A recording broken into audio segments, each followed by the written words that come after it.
ने क्षेत्रफल की इकाइयां और उनका रूपांतरण। तो सारे बच्चे एक बार चैट बॉक्स में बताएंगे कि क्षेत्रफल की इकाइयां कौन कौन सी होती है, क्षेत्रफल की इकाइयां कौन कौन सी होती है, सारे बच्चे बताएंगे चैट बॉक्स में। बहुत बढ़िया बहुत बढ़िया। कौन कौन सी होती है? Millimetre square, centimetre square, metre square, kilometre square, और होता है एक हेक्टेयर। क्या होता है? हेक्टेयर। और जैसे कि मैंने आपको बता रखा है कि क्षेत्रफल जो होता है सामान्यतः जो होता है वर्ग इकाई में होती है। किसमें होती है? वर्ग इकाई में होती है। देखिए सर क्या है, सबके सब क्या है? वर्ग इकाई में। सबके सब किसमें है? वर्ग इकाई में है। किसमें है? वर्ग इकाई में है ना। यानी क्षेत्रफल जो होता है सामान्यतः वर्ग इकाई में होता है। ठीक है, यहां तक। और भी मैंने क्या बताया था? और मैंने बताया था कि अगर हम लोग मीटर स्क्वायर से सेंटीमीटर स्क्वायर में जाते हैं तो कितना से गुना करते हैं? तो हम लोग 1000 से गुना करते हैं, हम लोग 10,000 से गुना करते हैं, क्योंकि हमें पता सर है। आपकी आवाज अगर मेरी आवाज आपको नहीं आ रही है तो चैट बॉक्स में आपको टाइप करना है, माइक ऑन नहीं करना किसी बच्चा को। ठीक है, चैट बॉक्स में आप टाइप कर सकते हैं कि मेरी आवाज आ रही है या नहीं आ रही। ठीक है, चलिए जैसा कि हमने बताया था मीटर स्क्वायर को क्या लिख सकते हैं हम लोग? मीटर गुने मीटर। क्या लिख सकते हैं? मीटर गुने मीटर। और एक मीटर में होता है 100 सेंटीमीटर, तो 100 सेंटीमीटर इंटू 100 सेंटीमीटर, तो ये होगा आपके पास 10,000 सेंटीमीटर स्क्वायर। इसका मतलब ये हुआ कि अगर हमें मीटर स्क्वायर से सेंटीमीटर स्क्वायर में जाना होता है तो 10,000 से गुना करना पड़ता है, तो 10,000 से गुना करना पड़ता है। अगर यहां तक सारे बच्चों को समझ में आ गया है तो चैट बॉक्स में वाई टाइप करेंगे। अगर यहां तक सारे बच्चों को समझ में आ गया है तो चैट बॉक्स में वाई टाइप करेंगे। आगे सारे बच्चों को समझ में? बहुत बढ़िया बहुत बढ़िया। चलिए अगर आपको यहां तक समझ में आ गया है तो आपके स्क्रीन पे क्वेश्चन दिख रहा होगा। क्वेश्चन जो है बहुत ही सरल क्वेश्चन है। क्वेश्चन बोल रखा है कि यदि किन्हीं दो आकृतियों का क्षेत्रफल, यदि किन्हीं दो आकृतियों का क्षेत्रफल 40,000 सेंटीमीटर स्क्वायर है, 40,000 सेंटीमीटर स्क्वायर है और 2 मीटर स्क्वायर है, तो दोनों आकृतियों की कुल क्षेत्रफल कितनी होगी? और इसका उत्तर कहां देना है? इसका उत्तर आपको पोल सेक्शन में जाकर देना है। कहां देना है? पोल सेक्शन में जाकर देना है। चलिए आपके पास मात्र 1 मिनट का वक्त है, आपके पास 1 मिनट का वक्त है। आप इसको आसानी से सॉल्व कीजिए, आप इसको आसानी से सॉल्व कीजिए। इसका उत्तर पोल सेक्शन में जाकर दीजिए, और इसका उत्तर पोल सेक्शन में जाकर दीजिए। ठीक है, चलिए मैं इसमें आपको हिंट देता हूं, ध्यान देंगे। देखिए हमारे पास क्या है? 40,000 सेंटीमीटर एक दिया है सेंटीमीटर स्क्वायर, और दूसरा दिया है 2 मीटर स्क्वायर, और हमें निकालना है इन दोनों की कुल क्षेत्रफल। तो हम लोग क्या करेंगे? देखिए सेंटीमीटर स्क्वायर है तो हमें पता है कि अगर हमें सेंटीमीटर स्क्वायर से मीटर स्क्वायर में जानी होती है तो किससे गुना करते हैं? 10,000 से गुना करते हैं। यानी हम लोग दोनों की इकाई को पहले सेम करेंगे। देखिए ये भी मीटर स्क्वायर, तो इसको हम क्या करेंगे? मीटर स्क्वायर में बदल लेंगे, फिर हम इन दोनों को जोड़ेंगे। चलिए इतना हिंट काफी है आपको इस प्रश्न को उत्तर देने के लिए। तो लास्ट 40 सेकेंड, लास्ट 40 सेकेंड, जल्दी से जल्दी इस प्रश्न को उत्तर कहां देना है आपको? पोल सेक्शन में जाकर देना है। सभी बच्चों को कहां उत्तर देना है? पोल सेक्शन में जाकर देना है। लास्ट 30 सेकेंड,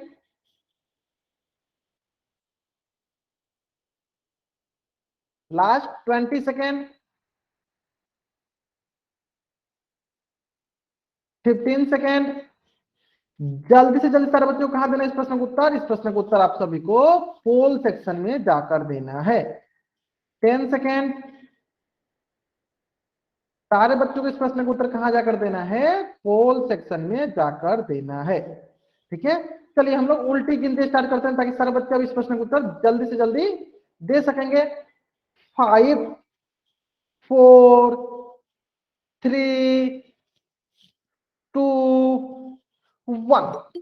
बहुत बढ़िया बहुत में जहां तक मैं देख पा रहा हूं अधिकतर बच्चे जो है इस प्रश्न का उत्तर सही दे रहे हैं। अधिकतर बच्चे इस जो प्रश्न का उत्तर सही दे रहे हैं। देखिए यह है 40,000 सेंटीमीटर स्क्वायर। इसका मतलब क्या हुआ?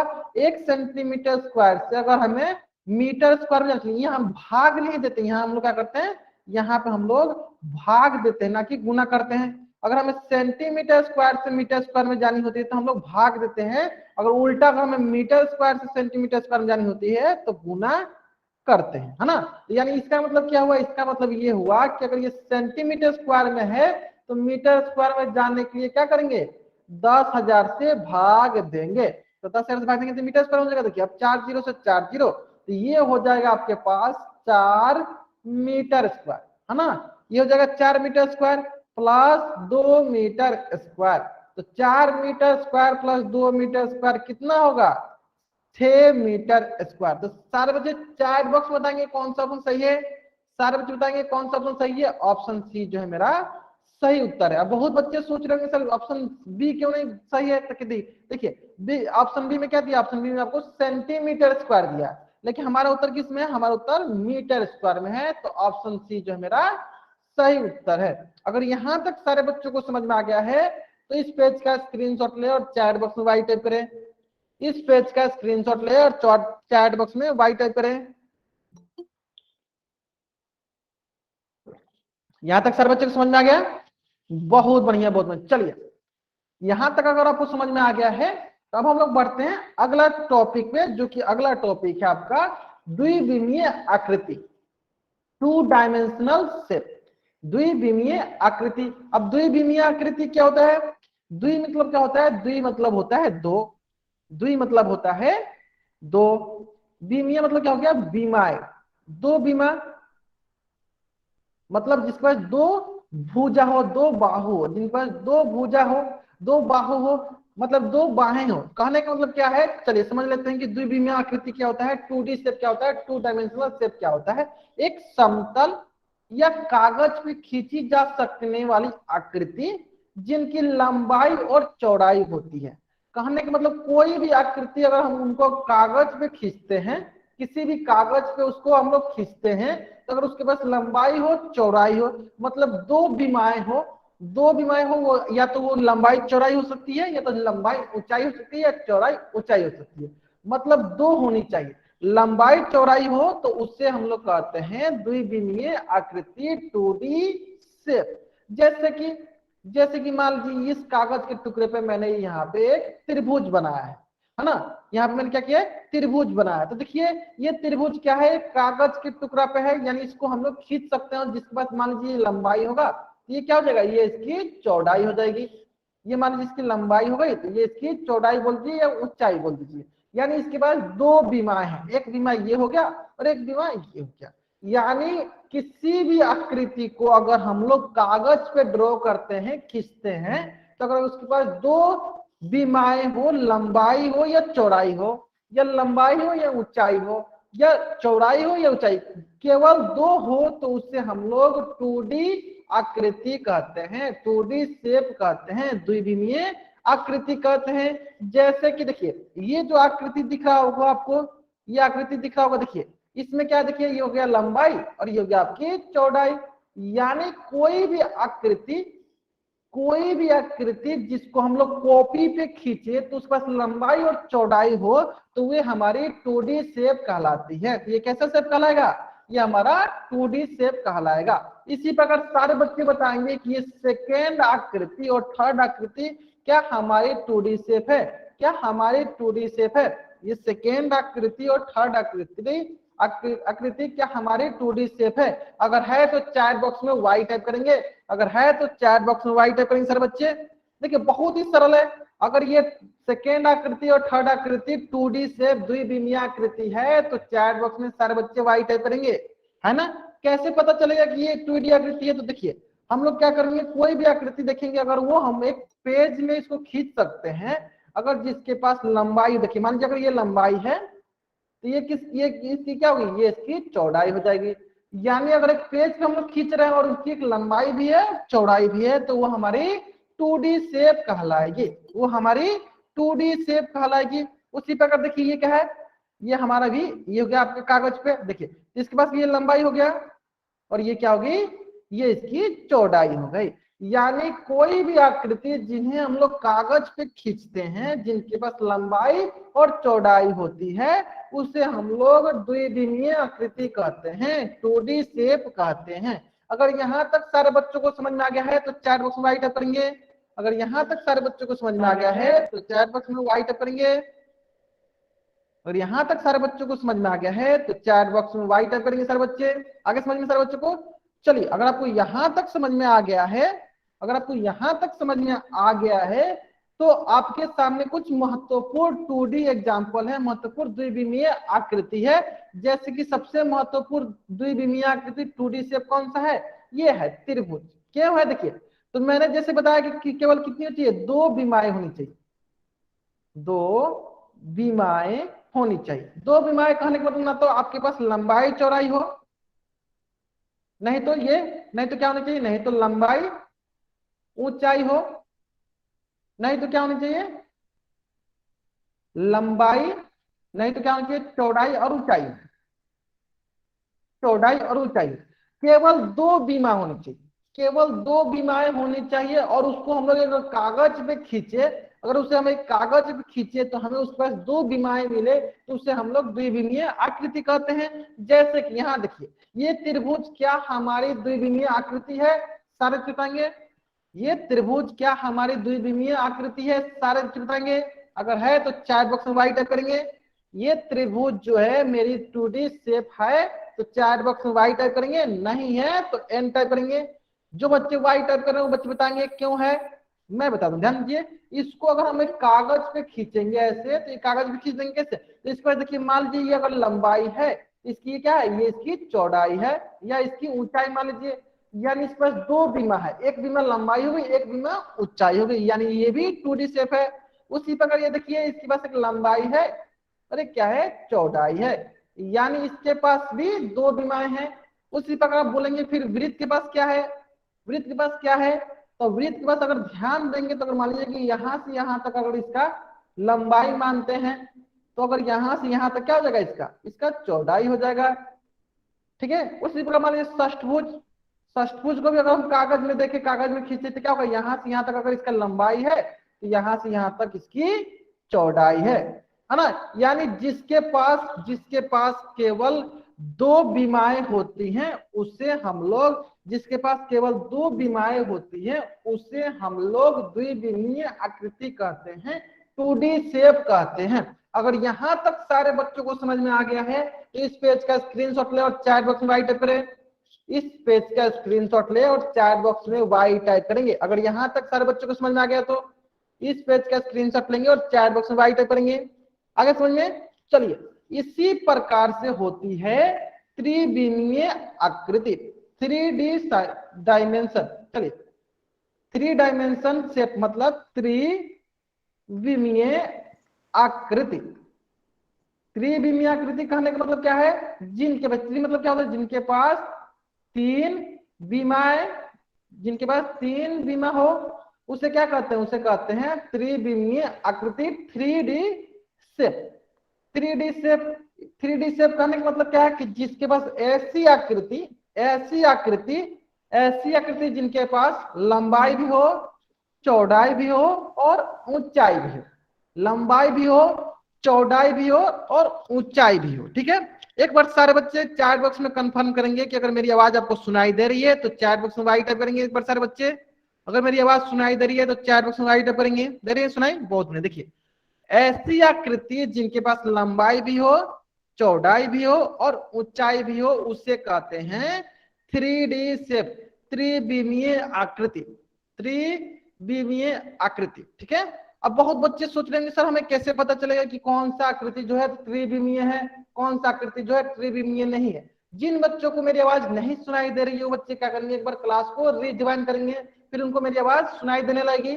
चलिए हम लोग समझते हैं कुछ एग्जाम्पल से, कुछ उदाहरण से, कुछ उदाहरण से कि जो, हाँ कुछ उदाहरण से हम लोग समझते हैं कि कौन सी आकृति जो है हमारी 3D आकृति होती है, कौन सी आकृति हमारी 3D आकृति होती है। तो जैसे सबसे पहले हम लोग इससे समझते हैं, देखिए ये सारे बच्चों को दिख रहा है, ये सारे बच्चों को दिख रहा है। हाँ हम लोग पेपर पे ड्रॉ नहीं कर सकते हैं ऐसी आकृति जिसे हम लोग पेपर पर ड्रॉ नहीं कर सकते, क्यों, क्योंकि उसके पास लंबाई भी होती है, चौड़ाई भी होती है और ऊंचाई भी होती है। तो हम लोग ऐसे ड्रॉ करते हैं जिसमें वो तीनों दिखा सके, ठीक है। देखिए ये दिख रहा होगा सारे बच्चों को, दिख रहा है ना। देखिए अगर इसको आप ऐसे देखिएगा, ऐसे देखिएगा तो ये क्या दिख रहा है, ये आपकी रेक्टेंगल दिख रहा है। ये आपकी एक आयत दिख रहा है ना, देखिए इसके बाद देखिए सिर्फ लंबाई है और ये क्या है, चौड़ाई। ये लंबाई हो गया और ये चौड़ाई हो गया, है ना। अगर हम लोग इसको ऐसे कर लेंगे, देखिए इसकी क्या हो जाएगी, इसकी एक ऊंचाई भी हो जाएगी। यानी जिसकी बस लंबाई, चौड़ाई और ऊंचाई होती है वो हमारी कैसी शेप होती है, कैसी आकृति होती है, सभी उसे चार बॉक्स में बताएंगे। वो हमारी कैसी आकृति होती है, वो हमारी कैसी आकृति होती है, जल्दी बताएंगे सर बच्चे। वो हमारी 3D आकृति होती है, त्रिविमीय आकृति होती है। उसी प्रकार देखिए ये क्या है, ये मार्कर है। ये क्या है, मार्कर है। देखिए अगर आप इसको ध्यान से ऐसे देखिएगा तो देखिए ये क्या दिख रहा है, ये आपकी वृत्त दिख रही है। ये आपकी क्या दिख रही है, वृत्त। अगर ऐसे ध्यान से देखिएगा तो ये क्या दिख रहा है, वृत्त दिख रहा है। ये वृत्त तो हमारा होगा 2D शेप। लेकिन जैसे हम लोग इसको ऐसे करते हैं तो देखिए इसके साथ क्या हुआ, इसकी ऊंचाई भी आ गई। जब इसकी ऊंचाई आ जाती है तो उसे कहते हैं हम लोग 3D शेप। क्या कहते हैं, 3D शेप। चलिए हमारे पास बहुत सारा एग्जांपल है आपको दिखाने के लिए, देखिए चलिए। हाँ चलिए हम इंग्लिश में बताते हैं, हम ध्यान दीजिए। देखिए अब बुक क्या होगा, बुक आपका 3D शेप हो जाएगा। बुक क्या होगा आपका 3D शेप हो जाएगा। देखिए ये दिख रहा होगा सारे बच्चों को, ये मेरे कप है। देखिए देखिए क्या है, देखिए सामने से जब देखिएगा तो ये क्या है, ये सर्कल दिख रहा है। क्या है ये, सर्कल। सबको दिख रहा है, चार बॉक्स बताएंगे सारे बच्चे, सबको दिख रहा है ना ये। अगर ये सामने से देखिएगा तो क्या है, ये सर्कल है। तो सर्कल हमारी क्या होती है, सर्कल हमारी होती है 2D। चलिए मैं यहाँ पे लिख देता हूँ, चलिए यहाँ पे मैं लिख देता हूँ। देखिए ये क्या है, ये 2D शेप है। सबको दिख रहा है, देखिए सबको दिख रहा है। अगर सर्कल इस तरह होगा तो ये हो गया 2D। लेकिन जैसे हम लोग इसको ऐसे कर दिए, देखिए तो ये हो गया लंबाई चौड़ाई और इसके साथ क्या हो गई, इसकी ऊंचाई हो गई। यानी जहां भी हमें ऊंचाई आ जाती है वो क्या हो जाती है, वो हमारी 3D शेप हो जाती है। अब ये हमारी क्या हो गई, ये हमारी 3D शेप हो गई। ठीक है, समझ में आ गया सारे बच्चों को। अगर यहां तक सारे बच्चों को समझ में आ गया है तो चार बॉक्स में वाई टाइप करेंगे। अगर यहां तक सारे बच्चों को समझ में आ गया है तो चार बॉक्स में वाई टाइप करेंगे। चलिए और एक एग्जांपल देते हैं। देखिए ये हो गया आपका बोतल। बोतल दिख रहा है सारे बच्चों को। देखिए अगर आप इसको ऐसे रखिएगा तो ये क्या है, ये आपकी है सर्कल। तो सर्कल क्या कहलाती है, सर्कल हमारी हो गई 2D, है ना। लेकिन जैसे हम लोग इसको ऐसे कर दिए तो देखिए इसकी ऊंचाई आ गई। जब ऊंचाई आ जाती है, लंबाई चौड़ाई और ऊंचाई आती है, कैसे शेप होती है, वो शेप हो जाएगी 3D। कैसी शेप हो जाएगी, 3D। आगे समझ में सारे बच्चों को। अगर यहां तक सारे बच्चों को समझ में आ गया है तो चैट बॉक्स में वाई टाइप करेंगे। अगर यहां तक सारे बच्चों को समझ में आ गया है तो चैट बॉक्स में वाई टाइप करेंगे सारे बच्चे। आगे समझ में। तो देखिए 3D त्रिविमीय आकृति क्या होती है, ऐसी आकृति जिनके पास लंबाई भी हो, चौड़ाई भी हो और ऊंचाई भी हो, उससे हम लोग कहते हैं 3D आकृति। चलिए अब आप लोग बताइए चैट बॉक्स में, अब आप लोग बताइए चैट बॉक्स में कि आपके दैनिक जीवन में, आपके दैनिक जीवन में कौन कौन सी आकृति जो है 3D आकृति होती है, त्रिविमीय आकृति होती है। कौन कौन सी आकृति जो होती है, त्रिविमीय आकृति होती है, बताइए सब बच्चे।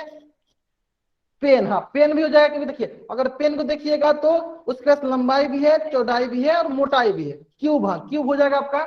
और बताइए चेयर, और भैया और क्या हो सकता है बताइए, बॉल। हाँ देखिए यहाँ पे मैंने देखिए क्या बना रखा है, ये बॉल।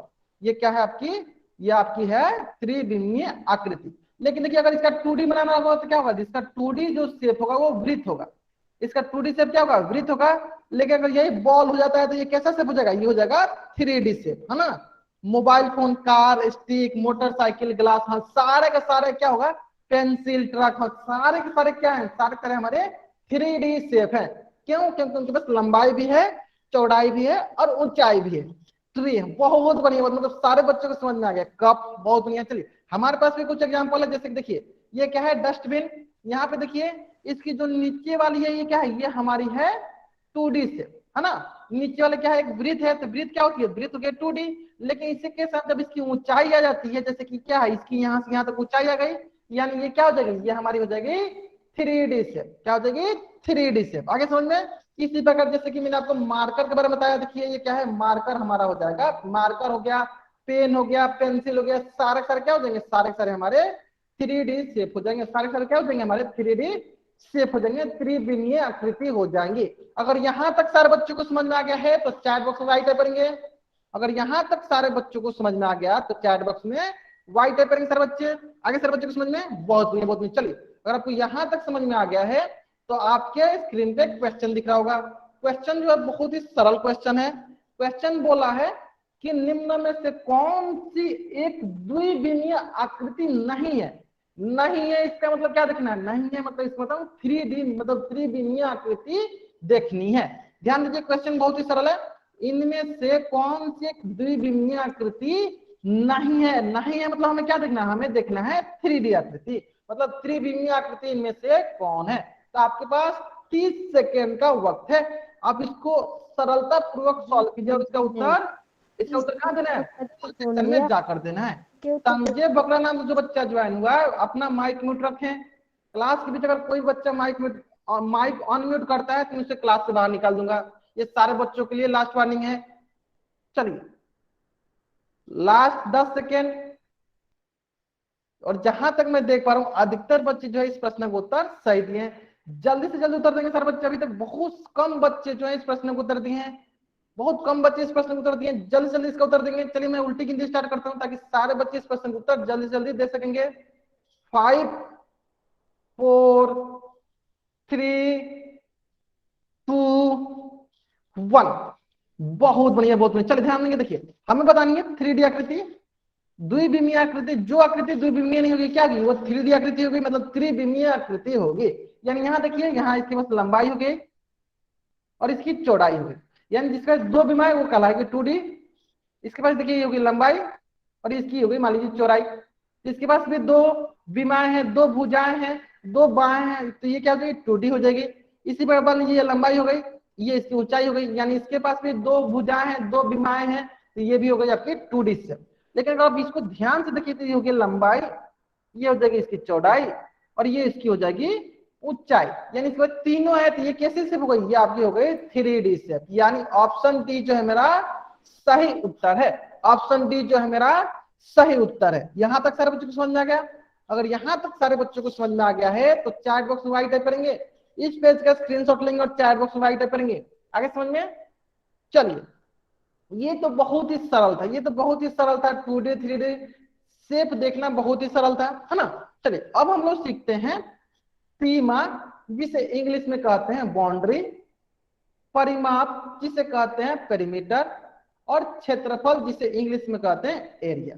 तो सबसे पहले हम लोग सीखते हैं सीमा क्या होती है, बाउंड्री क्या होती है, ठीक है। तो सबसे पहले बाउंड्री कैसे समझते हैं सारे बच्चे ध्यान देंगे।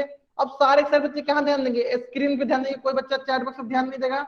सारे बच्चे कहाँ ध्यान देंगे, सारे बच्चे जो हैं स्क्रीन पे ध्यान देंगे। सारे बच्चे कहाँ ध्यान देंगे, स्क्रीन पे ध्यान देंगे। देखिए यहाँ पे देखिए बाउंड्री क्या होती है, सीमा क्या होती है। तो सीमा जो होती है किसी आकृति के बाहर चारों ओर खींची रेखा उस आकृति की सीमा कहलाती है। अब ये क्या बोल रहा है, चलिए समझते, ऐसे समझते हैं। देखिए मान लीजिए कि ये क्या है आपका, ये आपका घर है, ये आपका क्या है, ये आपका घर है ना। अब मान लीजिए आपके अपने घर को चारों तरफ से इसको घेराबंदी करनी है, चारों तरफ से क्या करनी है, इसकी घेराबंदी करनी है। तो कैसे कीजिएगा, यहाँ से एक लाइन, यहाँ से एक लाइन, यहाँ से एक लाइन, यहाँ से एक लाइन, है ना, यहाँ से एक लाइन, यहाँ से एक लाइन, यहाँ से एक लाइन। मतलब कि अगर आपका घर जो है मान लेते हैं कि एक आकृति है, मान लेते हैं कि ये एक आकृति है, तो इस आकृति को बाहर से चारों तरफ खींचने वाली जो रेखा है, ये जो जितनी रेखाएं हैं ये क्या कहलाएंगी, यही रेखाएं इस आकृति की सीमा कहलाएंगे, बाउंड्री कहलाएंगे। इसका मतलब क्या हुआ, बाउंड्री जो होता है किसी भी आकृति के बाहर जो चारों तरफ से खींची जाने वाली जो रेखा होती है वही हमारी सीमा कहलाती है, बाउंड्री कहलाती है। तो आप बताइए कोई दैनिक जीवन में बाउंड्री का एग्जाम्पल बताइए। दैनिक जीवन में तो आपको दिखता होगा, दैनिक जीवन में कोई भी आपको बाउंड्री सीमा का एग्जाम्पल। चलिए मैं बताता हूँ, ध्यान दीजिए। आपके जो स्कूल होता है, स्कूल जो होता है तो आपके स्कूल के चारों तरफ, आपके स्कूल के चारों तरफ बाउंड्री मारा गया होता है, बाउंड्री खींचा गया होता है। तो इसी को हम लोग क्या कहेंगे, ये क्या कहलाएगा, ये हमारी सीमाएं कहलाएंगे, ये हमारी क्या कहलाएंगे, सीमाएं कहलाएंगे, बाउंड्री कहलाती हैं। अगर यहां तक सारे बच्चों को समझ में आ गया है तो चैट बॉक्स में राइट करेंगे कि सीमा क्या होती है, सीमा क्या होती है, सारे बच्चे बताएंगे। हाँ, अगर कोई किसी किसी खेत होता है तो क्या करते हैं, चारों तरफ हम लोग तार लगा देते हैं। तार लगाने का मतलब क्या है, उसकी बाउंड्री को हम लोग कवर कर रहे हैं, यानी हम लोग किसी न किसी रेखा से उसको खींच रहे हैं, है ना। इसी प्रकार देखिए यहाँ पे ये जो एक आकृति है, इस आकृति को हम लोग किन किन रेखा से कर रहे हैं। तो देखिए एक रेखा ये हो गया, एक रेखा ये हो गया, एक रेखा ये हो गया। है ना। तो इस आकृति को हम लोग इन रेखा से कर दे, ये एक रेखा हो गया, ये एक रेखा, ये एक रेखा। इसका मतलब ये हुआ कि इस आकृति को चारों तरफ से खींची जाने वाली जो रेखाएं हैं, इस आकृति क्या कहलाएंगे, इस आकृति की ये सीमा कहलाएंगे, बाउंड्री कहलाएंगे। क्या कहलाएंगे, सीमा कहलाएंगे, बाउंड्री कहलाएंगी। अगर यहां तक समझ में आ गया सारे बच्चों को तो चैट बॉक्स में राइट करेंगे। अगर यहां तक सारे बच्चों को समझ में आ गया कि बाउंड्री क्या होता है तो चैट बॉक्स में वाई टाइप करेंगे। ठीक है, चलिए अब हम लोग दो तीन और एग्जांपल ले लेते हैं। और एग्जांपल लेते हैं दो तीन, देखिए दैनिक जीवन से संबंधित दो तीन एग्जांपल लेते हैं। जैसे कि ये क्या है, ये आपका मान लीजिए घर का बाउंड्री है। जैसे मान लीजिए आपका घर यहाँ पे होता, आपका घर यहाँ पे रहता, तो आपको क्या करना पड़ता है, इसको चारों तरफ से बाउंड्री देना पड़ता है। इस प्रकार से चारों तरफ से क्या करना पड़ता है, आपको बाउंड्री देना पड़ता है। यानी ये आपके घर को क्या करेगा, चारों तरफ से ढकेगा, चारों तरफ से आपको घेराबंदी करेगा। यानी जो घेराबंदी करते हैं उसी को क्या कहते हैं, उसी को हम लोग सीमा कहते हैं, बाउंड्री कहते हैं, सीमा कहते हैं, बाउंड्री करते हैं। इसका सबसे सरल एग्जांपल, सबसे आसान एग्जांपल कौन सा है, वो एग्जांपल है आपकी स्कूल की चार दीवारी। आपकी जो स्कूल होती है उसको चारों तरफ से घेराबंदी किया जाता है, उसी को हम लोग क्या कहते हैं, उसकी सीमा कहते हैं, उसकी बाउंड्री कहते हैं। यहाँ तक समझ में आ गया सब बच्चों को। उसी प्रकार देखिए कभी कभी क्या होता है, कहीं इंसिडेंट होता है तो क्या करते हैं, पुलिस सब ऐसा टेप लगाते हैं, जहां इंसिडेंट हुआ रहता है वहां पे ऐसा वो लोग टेप लगाते हैं। टेप लगाने पे क्या होता है कि इसके अंदर आपको नहीं जानी है। तो देखिए यहाँ पे क्या लिखा है, यहाँ लिखा है police line do not cross, मतलब ये पुलिस का लाइन हो गया, यहाँ पे आपको क्रॉस नहीं करनी है, यहाँ पे कुछ ना कुछ हुआ है इसके वजह से आपको इसके आगे नहीं जानी है। तो हम लोग इस प्रकार लगाकर उसको घेराबंदी कर देते हैं। यानी ये हम क्या करते हैं, उसका सीमा डिसाइड कर देते हैं, बाउंड्री बना देते हैं। अगर सारे बच्चों को बाउंड्री समझ में आ गया, सीमा समझ में आ गया है तो चैट बॉक्स में राइट करेंगे। अगर सारे बच्चों को बाउंड्री समझ में आ गया है तो चैट बॉक्स में राइट करेंगे। बहुत ही सरल है। कोई भी आकृति को बाहर से जिन रेखाओं से वो घिरी होती है, वो रेखाएं उस आकृति की बाउंड्री कहलाती है, सीमा कहलाती है। यहां तक समझ में आ गया सर बच्चों को, बहुत बढ़िया बहुत बढ़िया। चलिए अगर आपको यहां तक समझ में आ गया है तो अब समझते हैं हम लोग परिमाप, जिससे इंग्लिश में कहेंगे पेरीमीटर। ये क्या होता है, बहुत ही सरल है। अभी हम लोग ने सीमा पढ़ा तो क्या पढ़ा हम लोग ने, एक बंद आकृति की जो सीमा होती है उसी की कुल लंबाई क्या कहलाती है, परिमाप कहलाती है। लेकिन जब मैं आपको ज्यामिति पढ़ा रहा था वहां पे मैंने आपको परिमाप सबसे सरल भाषा में बताया था। क्या बताया था, चलिए यहाँ पे सीख लेते हैं हम लोग। परि मतलब क्या होता है, परि मतलब होता है परिक्रमा करना, परि मतलब होता है परिक्रमा करना। माप मतलब क्या होता है, मापना। यानी किसी भी आकृति की परिक्रमा करके अगर उसको माप निकालते हैं तो उसे कहते हैं परिमाप। फिर से मैं एक बार रिपीट करता हूं, किसी भी आकृति का परिक्रमा करके जब उसका माप निकालते हैं तो उसे कहते हैं परिमाप। ठीक है, जैसे कि मान लीजिए ये एक आकृति है, अगर हमें इसका परिमाप निकालना, हमें अगर इसका परिमाप निकालनी है तो कैसे निकालेंगे, तो परि मतलब क्या होता है, परि मतलब होता है परिक्रमा करना है। चलिए परि मतलब होता है परिक्रमा करना, माप मतलब होता है मापना। चलिए कैसे मापेंगे, चलिए देख लेते हैं कैसे मापते हैं। ध्यान देंगे, देखिए सारे बच्चे ध्यान देंगे कैसे मापते हैं हम लोग। ध्यान देंगे यहाँ पे, देखिए हम क्या करते हैं, यहाँ पे एक बच्चा बिठा देते हैं, उसको बोलते हैं कि आप क्या करो, इस आकृति के चारों तरफ, इस आकृति के चारों तरफ आप परिक्रमा करो। तो ये क्या करेगा, ये जो है बच्चा यहाँ से यहाँ आएगा तो कितना मापेगा, ये मापेगा बी ए, मापेगा क्या मापेगा, बी ए, है ना। उसी प्रकार ये बच्चा यहां से जब यहाँ आएगा तो कितना मापेगा, ये मापेगा ए सी, है ना। उसी प्रकार ये बच्चा जब यहाँ से यहाँ आएगा तो कितना मापेगा, ये मापेगा बी सी, कितना मापेगा बी सी, है ना।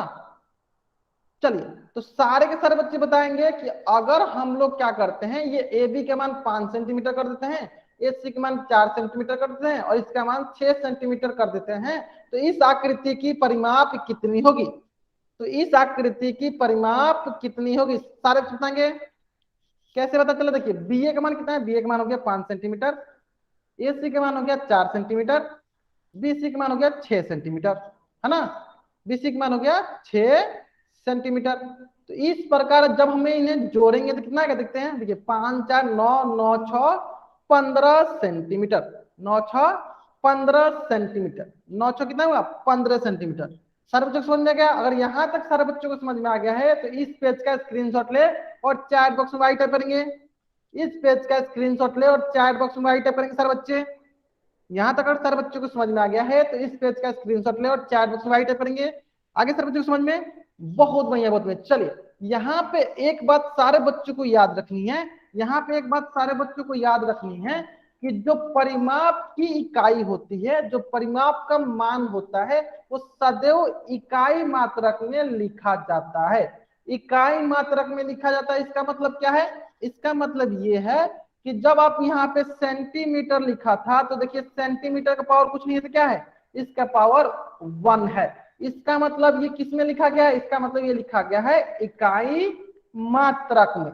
अब बहुत बच्चे सोचेंगे सर इसको हम कैसे पता चला इकाई मात्रक में? तो चलिए मैं बता दूं, ध्यान देंगे। देखिए हम जब क्षेत्रफल पढ़ रहे थे तो वहां पे मैंने बताया था कि इसका जो मात्रक होता है वो वर्ग इकाई में होता है। किसमें होता है? वर्ग इकाई में होता है, यानी जिसका पावर क्या होता है? 2 होता है, वर्ग इकाई में होता है। किसका? क्षेत्रफल का। उसी प्रकार का परिमाप दिया हो तो उसका जो मान होता है वो इकाई मात्रक में होता है, मतलब कि इसका पावर 1 होता है। सारे बच्चों को अगर ये क्लियर है तो चैट बॉक्स में राइट टाइप करेंगे। अगर यहां तक सारे बच्चों को क्लियर है तो चैट बॉक्स में राइट टाइप करेंगे सारे बच्चे। अगर यहां तक सारे बच्चों को क्लियर है कि परिमाप का मान जो होता है इकाई मात्रक में होता है और क्षेत्रफल का मान जो होता है वर्ग इकाई में होता है ना? चलिए अगर यहां तक सारे बच्चों को समझ में आ गया है तो चार बॉक्स राइट टाइप कर लिया सारे बच्चों ने, बहुत नहीं है, बहुत नहीं। चलिए अब इसी प्रकार हम लोग क्या करते हैं? त्रिभुज का परिमाप निकालते हैं, मतलब कि विभिन्न प्रकार के त्रिभुज का परिमाप निकालते हैं। तो जिसमें सबसे पहले कॉमन त्रिभुज का परिमाप निकालते हैं जो कि आपके स्क्रीन पे दिया हुआ है। सारे बच्चे त्रिभुज का परिमाप निकालेंगे। सारे बच्चे क्या करेंगे? इस त्रिभुज का परिमाप निकालेंगे। जल्दी से जल्दी सारे बच्चे क्या करेंगे? इस त्रिभुज का परिमाप निकालेंगे। चलिए बताएंगे सारे बच्चे इस त्रिभुज का परिमाप क्या होगा? परिमाप होता है परिक्रमा करके मापना, परिक्रमा करके मापना। जल्दी से जल्दी इस प्रश्न का उत्तर देंगे। कहां देना है? चार बॉक्स में देना है। इस त्रिभुज का परिमाप कितनी होगी? बहुत बढ़िया, कितनी होगी? a प्लस बी प्लस सी। कैसे पता चला हमें? देखिए मान लेते हैं यहाँ पे हम लोग एक बच्चा रखते हैं, तो वो बच्चा यहाँ से जब यहाँ आएगा तो कितना मापेगा? a मापेगा, ठीक है। फिर वो यहाँ से यहाँ जब आएगा कितना मापेगा? ये मापेगा आपका b मापेगा। फिर जब वो यहाँ से यहाँ आएगा कितना मापेगा? c मापेगा। इस प्रकार इसका परिमाप कितना हुआ? इसका परिमाप हुआ a plus B plus C, a plus B plus C. आइए समझ में? अगर यहां तक सारे बच्चों को समझ में आ गया कि त्रिभुज का कोई भी त्रिभुज होती है उसकी जो परिमाप होती है उसकी भुजाओं की कुल लंबाई होती है। जैसे कि ए क्या है? इसकी भुजा है।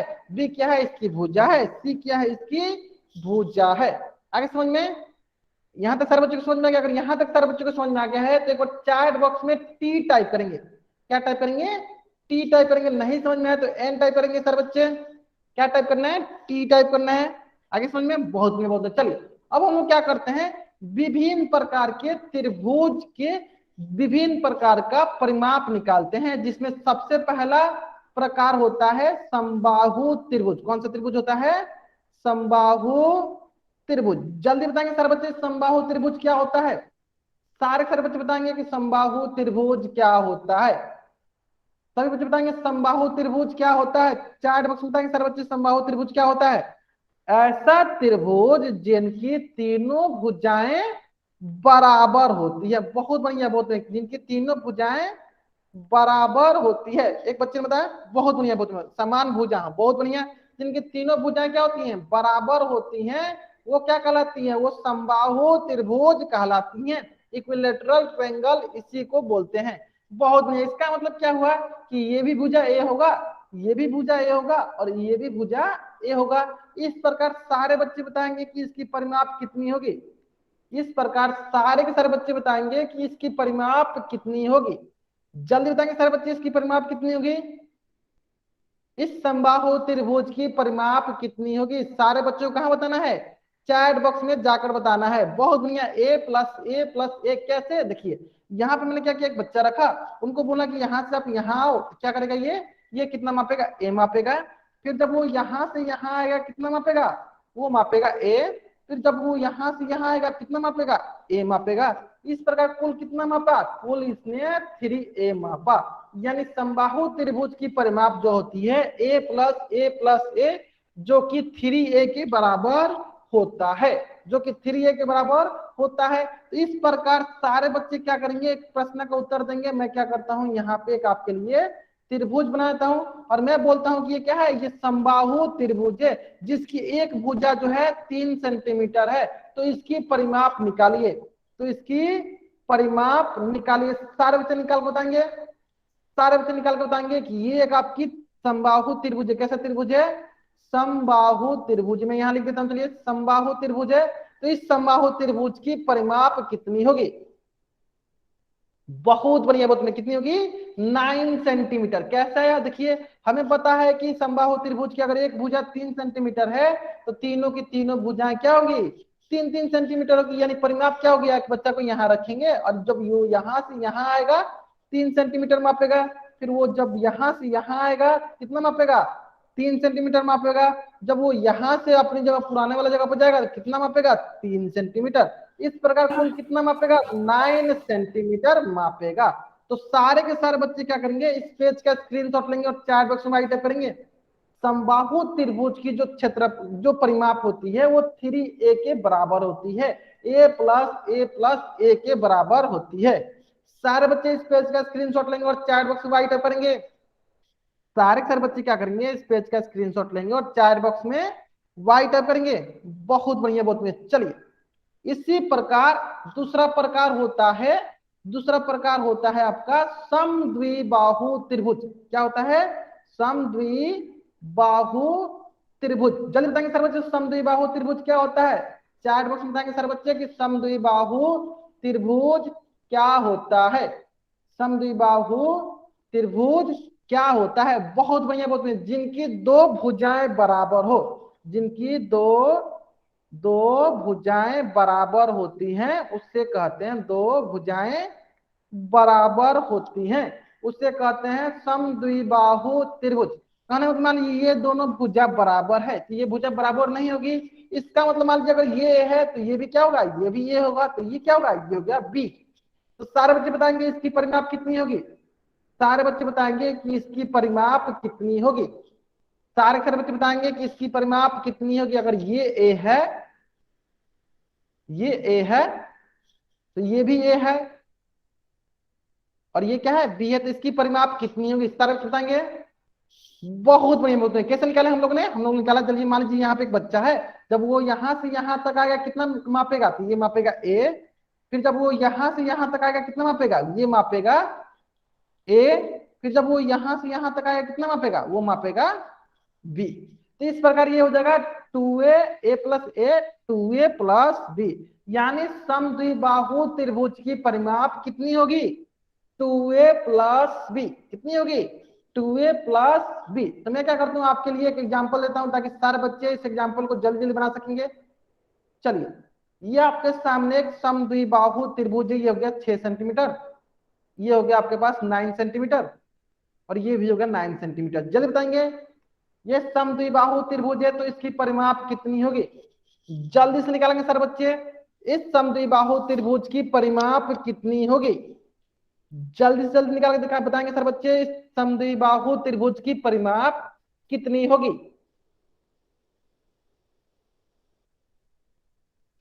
बहुत बढ़िया, बहुत बढ़िया। कैसे पता किया हम लोगों ने, देखिए हम लोगों ने क्या किया, हम लोगों ने यहाँ पे एक बच्चा को बताया, बोला कि आप यहाँ से इस आकृति की चारों तरफ चक्कर लगाइए, परिक्रमा कीजिए। जब ये यहाँ से यहाँ आएगा तो कितना मापेगा, 6 सेंटीमीटर। फिर जब वो यहाँ से यहाँ आएगा कितना मापेगा, वो मापेगा 9 सेंटीमीटर। फिर जब वो यहाँ से यहाँ आएगा कितना मापेगा, 9 सेंटीमीटर। तो इस प्रकार कुल कितना मापेगा, 9 6 15, 15 5 20, 4 24 सेंटीमीटर, 24 सेंटीमीटर। अगर यहाँ तक सारे बच्चों को समझ में आ गया है तो इस पेज का स्क्रीनशॉट ले और चैट बॉक्स में राइट अप करेंगे। आपको इसको नोट्स में भी बना लेनी है, सारे बच्चों को इसका नोट्स भी बना लेनी है। इस पेज का स्क्रीनशॉट ले और चैट बॉक्स में राइट अप करेंगे सारे बच्चे। ले ले सारे बच्चों ने स्क्रीनशॉट। चलिए अब अगला प्रकार बताएंगे सारे बच्चे, अगला प्रकार बताएंगे सारे सारे बच्चे। अगला प्रकार क्या होता है, अगला प्रकार होता है विषम बाहु त्रिभुज। कौन सा प्रकार होता है, विषम बाहु त्रिभुज। चलिए सारे त्रिभुज बताएंगे। विषमबाहु त्रिभुज क्या होता है? विषमबाहु त्रिभुज क्या होता है? विषमबाहु त्रिभुज क्या होता है? कोई भी भुजा बराबर नहीं होती है। नो साइड्स आर इक्वल, बराबर नहीं होती है ना? कोई भी साइड बराबर नहीं होती है। इसका मतलब ये भी अलग, ये भी अलग, ये भी अलग। मान लीजिए अगर ये ए है, ये क्या होगा बी, ये क्या होगा सी। इस प्रकार इसकी परिमाप कितनी होगी जल्दी बताइए सर बच्चे। इस प्रकार इसकी परिमाप कितनी होगी? जल्दी बताएंगे सर बच्चे। बहुत बढ़िया, बहुत बढ़िया। कितनी होगी चलिए देख लेते हैं। ध्यान से कैसे देखेंगे। यहाँ पे एक बच्चा रखेंगे, बोलेंगे आप इस आकृति के चारों तरफ चक्कर लगाइए। तो ये क्या करेंगे, यहाँ से यहाँ जाएगा तो कितना मापेगा ए, फिर वो यहाँ से यहाँ जब आएगा तो कितना मापेगा बी, फिर जब वो यहाँ से यहाँ आएगा कितना मापेगा सी। इस प्रकार इस आकृति की परिमाप कितनी होगी? ए प्लस बी प्लस सी। यानी विषमबाहु त्रिभुज की परिमाप कितनी होती है? ए प्लस बी प्लस सी। अगर यहां तक सारे बच्चों को समझ में आ गया है तो इस पेज का स्क्रीनशॉट ले और चैट बॉक्स में राइट करेंगे। अगर यहां तक सारे बच्चों को समझ में आ गया है तो इस पेज का स्क्रीनशॉट ले और चैट बॉक्स में राइट करेंगे सारे बच्चे। अगर यहां तक सारे बच्चों को समझ में आ गया है तो इस पेज का स्क्रीनशॉट ले और चैट बॉक्स में राइट करेंगे। आगे सारे बच्चों समझ में। चलिए अगर आपको यहां तक समझ में आ गया है तो मैंने आपको बताया है तीन त्रिभुजों का परिमाप। सबसे पहला त्रिभुज बताया था मैंने आपको समबाहु त्रिभुज, जिनकी परिमाप कितनी होती है P बराबर 3a। चलिए देख लेते हैं कहाँ बताया था मैंने आपको। देखिए यहाँ पे मैंने बताया था समबाहु त्रिभुज जिनकी परिमाप कितनी होती है 3a के बराबर होती है। उसी प्रकार समद्विबाहु त्रिभुज की परिमाप किसके बराबर होती है 2a प्लस b के बराबर होती है। उसी प्रकार विषमबाहु त्रिभुज की परिमाप कितनी होती है a प्लस बी प्लस सी के बराबर होती है। तो सारे बच्चे यहाँ ध्यान देंगे, इन तीनों त्रिभुजों को एक साथ मैंने लिख रखा है, जिसमें मैंने बताया है कि समद्विबाहु त्रिभुज की परिमाप कितनी होती है 2a प्लस बी होती है। उसी प्रकार विषमबाहु त्रिभुज की परिमाप कितनी होती है a प्लस बी प्लस सी होती है। तो अगर यहाँ तक सारे बच्चों को समझ में आ गया है तो सारे के सारे बच्चे क्या करेंगे, इस पेज का स्क्रीनशॉट लेंगे और चैट बॉक्स में राइट अप करेंगे। इस पेज का स्क्रीनशॉट लेंगे और चैट बॉक्स में राइट अप करेंगे। अगर यहां तक सारे बच्चों को समझ में आ गया है तो इस पेज का स्क्रीनशॉट लेंगे और चैट बॉक्स में राइट अप करेंगे। ले लिया सर बच्चों ने स्क्रीनशॉट? चलिए अगर आप यहां तक स्क्रीनशॉट ले लिए हैं तो आपके स्क्रीन पे एक क्वेश्चन है, आपके स्क्रीन पे एक क्वेश्चन है और इस क्वेश्चन का उत्तर कहां देना है? इस क्वेश्चन का उत्तर आपको पोल सेक्शन में जाकर देना है। आपके पास 2 मिनट का वक्त है, आप इसको सरलता पूर्वक सॉल्व कीजिए। आपके पास 2 मिनट का वक्त है, आप इसको आसानी से सॉल्व कीजिए और इसका उत्तर पोल सेक्शन में जाकर दीजिए। सारे बच्चे इसका उत्तर देंगे, कहां देंगे इसका उत्तर? पोल सेक्शन में जाकर देंगे।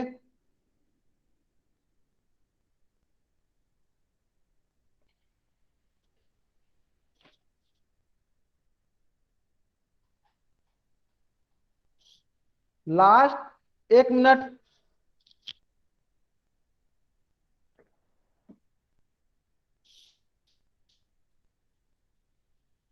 Last 30 second.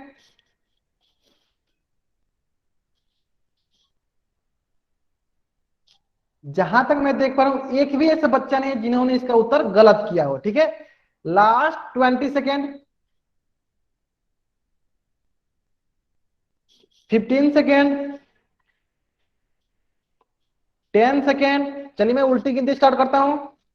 5 4, जतिन नाम से जो बच्चे, हाँ आपने सही बनाया, बहुत बढ़िया बहुत बढ़िया। 3 2 1। चलिए सबसे में पहला प्रश्न है मेरे सारे बच्चों से कि सबसे पहले बताइए कि ये कौन सा त्रिभुज है। सबसे पहले बताएंगे सारे बच्चे ये कौन सा त्रिभुज है। सारे बच्चे बताएंगे पहले ये कौन सा त्रिभुज है। सारे बच्चे बताएंगे पहले ये कौन सा त्रिभुज है।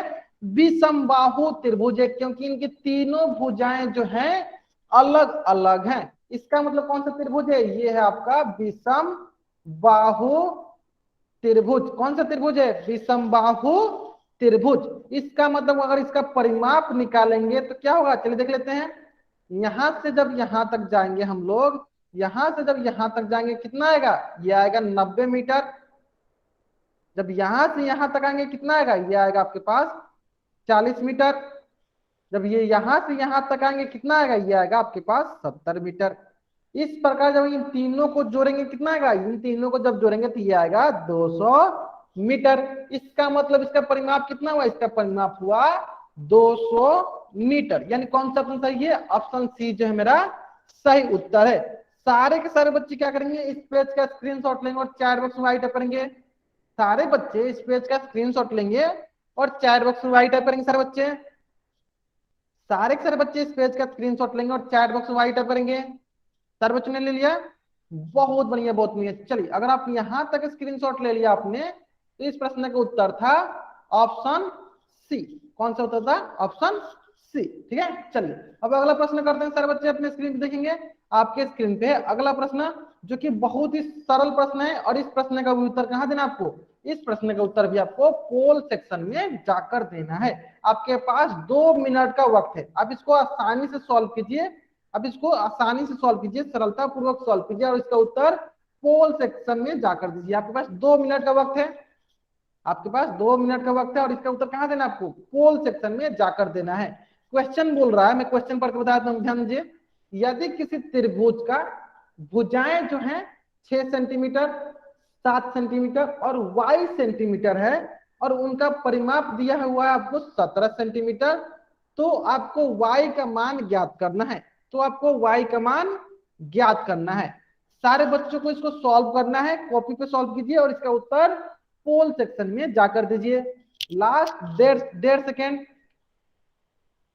आसानी सॉल्व। अभी बहुत बच्चे इसका, जितने भी बच्चे इसका उत्तर दिए सारे के सारे बच्चों का उत्तर सही है। अभी बहुत बच्चों का उत्तर देना बाकी है। सारे बच्चे इसका उत्तर देंगे, जल्दी जल्दी इसका उत्तर देंगे।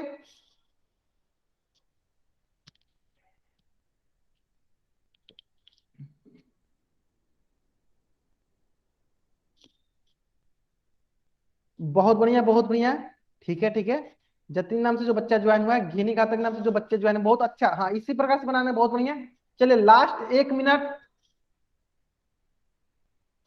50 सेकेंड। अभी भी बहुत बच्चे इस प्रश्न का उत्तर नहीं दिए, जल्दी जल्दी इस प्रश्न का उत्तर दें। सारे बच्चों को इस प्रश्न का उत्तर देना अनिवार्य है। बहुत ही सरल प्रश्न है, बहुत ही सरल प्रश्न है। Last 30 second, 20 second. बिल्लू धनिया नाम से जो भी बच्चा ज्वाइन हुआ है, कृपया करके कॉपी किताब लेकर बैठे, कॉपी किताब लेकर बैठे। Last 20 second, 10 second. चलिए मैं उल्टी गिनते स्टार्ट करता हूं। चलिए मैं क्या करता हूं, उल्टी गिनते स्टार्ट करता हूं। 5 4 3 2 1। देखिए बहुत ही सरल प्रश्न है। प्रश्न बोला है यदि किसी त्रिभुज की भुजाएं, भुजाएं कौन कौन सी, एक है 6 सेंटीमीटर, दूसरी है 7 सेंटीमीटर और तीसरी है 22 सेंटीमीटर, है ना। कितनी है, 6 सेंटीमीटर, 7 सेंटीमीटर और 22 सेंटीमीटर। और इसका परिमाप कितना दिया है, इसका परिमाप जो है आपको बोल रखा है 17 सेंटीमीटर। चलिए हमारे हिसाब से परिमाप कितना होगा देख लेते हैं। देखिए हम यहाँ पे एक बच्चा रखेंगे, बोलेंगे यहां से यहां जाओ, कितना मापेगा, ये मापेगा 6 सेंटीमीटर। जब वो यहां से यहां आएगा कितना मापेगा, वो मापेगा 22 सेंटीमीटर। जब वो यहां से यहां आएगा कितना मापेगा, वो मापेगा 7 सेंटीमीटर। और इसकी कुल परिमाप दिया हुआ है क्वेश्चन में कितना, 17 सेंटीमीटर। तो देखते हैं 7 6 13 सेंटीमीटर प्लस 22 सेंटीमीटर। यानी y का कौन सा ऐसा मान रखेंगे, यानी y का कौन सा ऐसा मान रखेंगे जिसको 13 में जोड़ने में कितना आना चाहिए, 17 सेंटीमीटर आना चाहिए। यानी y जो है आपका बराबर होगा 17 माइनस 13। 17 माइनस 13 मतलब कि 4 सेंटीमीटर, मतलब कि 4 सेंटीमीटर। कौन सा ऑप्शन सही है, ऑप्शन ए जो है मेरा सही उत्तर है। तो सारे के सारे बच्चों को क्या करना है, इस पेज का स्क्रीनशॉट लेना है और चैट बॉक्स में वाई टाइप करना है। सारे बच्चों को इस पेज का स्क्रीनशॉट लेना है और चैट बॉक्स में वाई टाइप करना है। सारे बच्चों को, सारे बच्चों ने इसका स्क्रीनशॉट ले लिया, बहुत बढ़िया बहुत बढ़िया। चलिए तो जो होमवर्क मैंने पिछले कक्षाओं में दिया था आपको, जो होमवर्क मैंने आपको पिछले कक्षाओं में दिया था वही होमवर्क आज के लिए भी है। जो होमवर्क मैंने आपको पिछली कक्षा में दिया था, पिछली कक्षा में होमवर्क क्या था, प्रश्नावली 2.1 जो कि पेज नंबर 109 में है। आज के लिए भी वही होमवर्क है, आज के लिए भी वही होमवर्क है। तो जो बच्चे पिछली कक्षा में होमवर्क नहीं बनाए थे वो बच्चे अब जरूर इस प्रश्न को बना लेंगे, क्योंकि ये प्रश्न मैं अगली कक्षा में जरूर डिस्कस करूंगा। तो जिन बच्चों ने इसका स्क्रीनशॉट नहीं लिया था इसका स्क्रीनशॉट ले ले, जिन बच्चों ने इसका स्क्रीनशॉट नहीं लिया था इसका स्क्रीनशॉट ले ले, जिन बच्चों ने इसका स्क्रीनशॉट नहीं लिया था इनका स्क्रीनशॉट ले ले, जिन बच्चों ने ले लिया था ठीक है। आज की कक्षा में हम लोग यहीं तक पढ़ेंगे, आज की कक्षा में हम लोग यहीं तक पढ़ेंगे। अगर यहाँ तक किसी बच्चा को कुछ भी डाउट है बच्चा चैट बॉक्स में एन टाइप करेगा, अगर यहाँ तक किसी बच्चा को कुछ भी डाउट है बच्चा चैट बॉक्स में एन टाइप करेगा और यहाँ रुकेगा, और यहाँ तक किसी बच्चे को कुछ भी डाउट नहीं है वो बच्चा वाई टाइप करके जा सकता है।